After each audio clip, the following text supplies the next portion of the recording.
ইতিমধ্যে প্রায় 17টার মতো ক্যাম্প আমরা করে ফেলছি এবং 6,500 মতো রোগীর অপারেশন করা হয়েছে। এখানে সানি, নেত্রনালী, মাংস বৃদ্ধি এবং চোখের অন্যান্য সমস্যাগুলো আমরা দেখি যতটুকু পারি। তবে মূলত সানির অপারেশনের রোগী বাছাইয়ের জন্য আমরা এই ক্যাম্পগুলো করি। যেহেতু দূর দূরান্ত থেকে অনেক রোগী আসে বিভিন্ন সমস্যা নিয়ে, আমাদের টিম চেষ্টা করে যতটুকু সম্ভব তাদের এই সেবাগুলো দেওয়ার জন্য। তো আমরা মূলত এটা করছি সামাজিক দায়বদ্ধতা থেকে, যে সমাজের এই সুবিধাবঞ্চিত মানুষগুলো আজকের এই সমাজের অগ্রগতি বা সব কিছু পিছনে তাদের একটা বড় ভূমিকা রয়েছে। তাদের যৌবনে তারা এই সমাজের জন্য কাজ করেছে। এখন আমাদের দায়িত্ব এই মানুষগুলো টেক কেয়ার করা। আর সবচেয়ে বড় কথা, আপনারা জানেন চোখ একটা অমূল্য সম্পদ। একটা মানুষ যদি চোখে দেখতে পারে, সে তার নিজের প্রয়োজনীয় কাজকামগুলো সে করতে পারে। বিশেষ করে বৃদ্ধ, সে তার যে গোসল বা ধর্মকর্ম পালন করা, এগুলো তারা সুন্দর মতো করতে পারে যদি একটা লোক চোখে দেখতে পারে, আর তাকে অন্যের মুখোমুখি হতে হয় না। তো এই জন্য আমরা চোখটা নিয়ে বেশি কাজ করছি।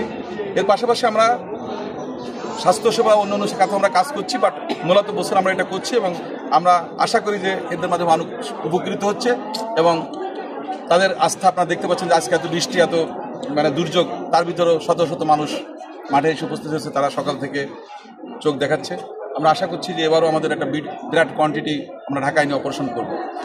আর তাদের নেত্রনালী আছে, মাংসবৃদ্ধি আছে, তাদেরকে ঢাকা, খুলনা বিভিন্নভাবে আমাদের করতে হবে। কারণ জানেন যে নেত্রনালী অপারেশন একদিনে 2-3 বেশি করা যায় না, কারণ একটা অপারেশন করতে 2 ঘন্টা 2.5 ঘন্টা লাগে। তো এইভাবে আমরা মোটামুটি করছি। আমরা এই পর্যন্ত প্রায় 6,500 মতো রোগীকে চিকিৎসা দিচ্ছি আমরা 2009 সাল থেকে শুরু করে এখনো পর্যন্ত। এখানে যারা আসছে তারা রামপাল মোংলা আছে, পাশাপাশি এখানে ফকিরহাট আছে, বাগেরহাট সদর আছে, মোরলগঞ্জ আছে, শীতলমারি আছে, তারপরে এখানে বটিয়াঘাটা আছে, খুলনার আশেপাশের বিভিন্ন জায়গাতে আসছে। যেমন কি ফিরোজপুর, বরিশাল থেকেও অনেক রোগী যারা মোংলা বন্দরের সাথে কানেক্টেড, তারাও তাদের আত্মীয় স্বজনকে এখানে করাচ্ছে এবং তারা জানে যে এই দিন ক্যাম্প হবে, তারা আগে থেকে ক্যাম্পিং করে রাখছে, যার জন্য এখানে কিন্তু সব জনপদের মানুষ আসতেছে। এর পাশাপাশি আমাদের যেহেতু ফেসবুকে এটা লাইভ হচ্ছে বা বিভিন্ন ধরনের টেলিকাস্ট হচ্ছে, আমাদের অন্যান্য ডিস্ট্রিক্টের লোকজন এখানে দেখা যাচ্ছে 10 জন, 15 জন, 20 জন বিভিন্ন ডিস্ট্রিক্ট থেকেও যোগাযোগ করতেছে।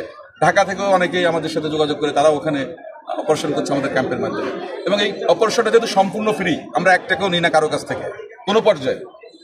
এবং আজকে যারা আসছে, যারা চোখের অপারেশন হালকা সমস্যা আছে, তাদেরকে ওষুধ দিয়ে দেওয়া হচ্ছে এবং যারা একেবারে বেশি বৃদ্ধ দেখতে পাচ্ছে না, তাদেরকে পরীক্ষা করে চশমা দেওয়া হচ্ছে। সো আমরা চেষ্টা করছি যে অ্যাটলিস্ট সবাই যেন চোখটা ভালোভাবে দেখতে পারে এবং মানুষ যেন তার জীবনের শেষ দিন পর্যন্ত সে আত্মনির্ভরশীল যেন চলাফেরা করতে পারে। আজ কত হাজার হতে পারে আসলে এটা বলা কঠিন না, এখন তো সকালে শুরু হয়েছে, তো আমরা মনে করি যে 700-800 তো হওয়ার একটা সম্ভাবনা আছে। এখন আমরা দিন শেষে বলতে পারবো আসলে কতগুলো হবে অপারেশনের জন্য বাছাই। এমনি তো 4-5 হাজারের উপরে রুগী হবে আমরা আশা করছি। সকালে থেকে যে আমরা ভিড় দেখতে পাচ্ছি তাতে মনে হচ্ছে যে 5,000 মতো হবে। আমাদের এখানে 8টা বুথ করা হয়েছে, সুতরাং আমাদের এখানে পর্যাপ্ত ডাক্তার আছে এবং প্রাইমারি ট্রিটমেন্ট সহ আমরা সবগুলো করবো। এখন আসলে ওইভাবে আমরা কাউন্ট করিনি, কারণ এবছর দেখা যাচ্ছে আমরা 5,000 বা 6,000 মতো প্রাইমারি ট্রিটমেন্ট নিবে। প্রাইমারি ট্রিটমেন্টের আসলে আমাদের হিউজ। কোনো বছর আমরা 2টো ক্যাম্প করছি, দেখা যাচ্ছে যে 10,000, 5-10,000 হয়েছে।